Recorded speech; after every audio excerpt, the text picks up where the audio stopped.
విశాఖ ఉక్కు ఆంధ్రుల హక్కు అయినటువంటి విశాఖపట్నంలోని ఉక్కు కర్మాగారం ఆర్థికంగా బలపడేందుకు రాష్ట్ర ప్రభుత్వం 11,040 కోట్ల రూపాయల ఆర్థిక ప్యాకేజీని ప్రకటించడం అభినందనీయమని గూడూరు ఎమ్మెల్యే సునీల్ కుమార్ తెలిపారు. తిరుపతి జిల్లా గూడూరు పట్టణంలోని ఎమ్మెల్యే క్యాంపు కార్యాలయంలో ఆయన మీడియా సమావేశం నిర్వహించారు.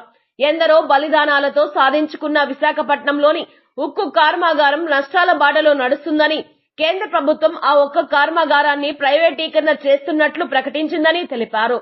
దీంతో తెలుగుదేశం పార్టీ ఉక్కు కర్మాగారాన్ని ప్రైవేటీకరణ చేయకూడదని కేంద్ర ప్రభుత్వంపై ఒత్తిడి చేస్తూ అనేక ఉద్యమాలు ఉక్కు కార్మికుల సంఘాలతో కలిసి నిర్వహించడం జరిగిందని తెలిపారు.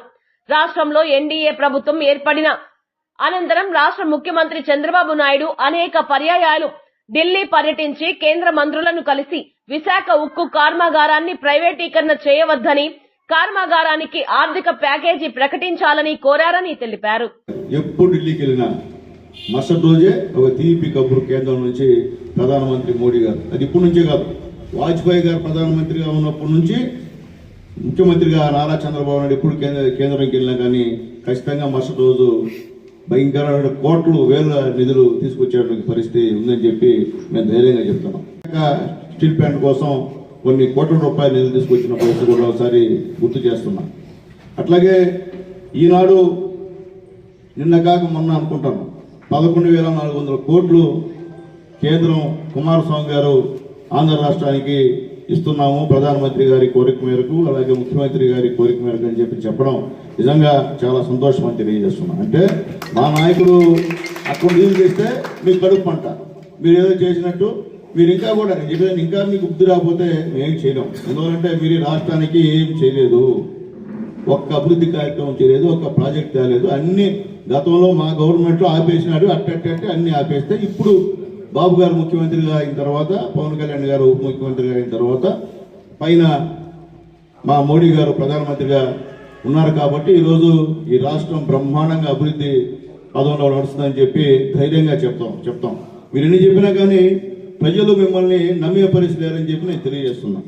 అట్లా ఇప్పుడు రైల్వే జోన్కి ప్రకటించారంటే అది మన అదృష్టం, చంద్రబాబు నాయుడు గారు కృషి అని చెప్పి ధైర్యంగా చెప్తున్నాం. 2 లక్షల కోట్లు అంతా ఇంత కాదు రైల్వే జోన్కి. కాబట్టి మా నాయకుడితో, మా చంద్రబాబు నాయుడు గారు, మా పవన్ కళ్యాణ్ గారితో మీరు ఎప్పుడు కూడా సమానం కాదు. మా వాళ్ళంతా అభివృద్ధి వైపే చూస్తారు తప్ప నాశనం చేయడానికి మా వాళ్ళు ఉన్నారని చెప్పి నేను తెలియజేస్తున్నాను. కాబట్టి నేను చెప్పేది ఒకటే, వైఎస్ఆర్సీపీ నాయకులకి, మీరు గత 5 సంవత్సరంలో ఏమీ చేయలేదు. మీరు చేసినంత ఒకటే, మా పైన కేసులు పెట్టడం, మమ్మల్ని చిత్రహింస చేయడం, నాన్ బెయిలబుల్ కేసులు పెట్టడం, కొట్టించడం, ఈ తప్ప మా ఆస్తులు లాక్కోవడం, ఈ తప్ప మీరేం చేయలేరు. కాబట్టి ఈరోజు రైల్వే జోన్కి నిధులు సాధించండి ఇచ్చేస్తున్నారు. ఇది ప్రైవేట్ పరం చేస్తాం అంటూ ఉన్నారు.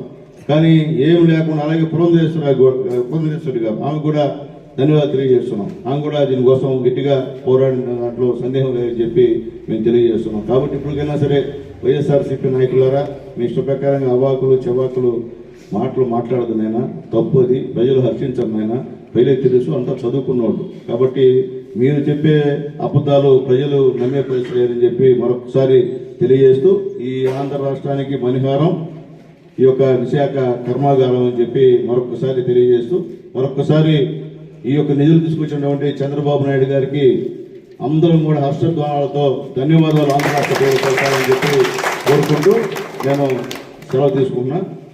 ఓకేనా?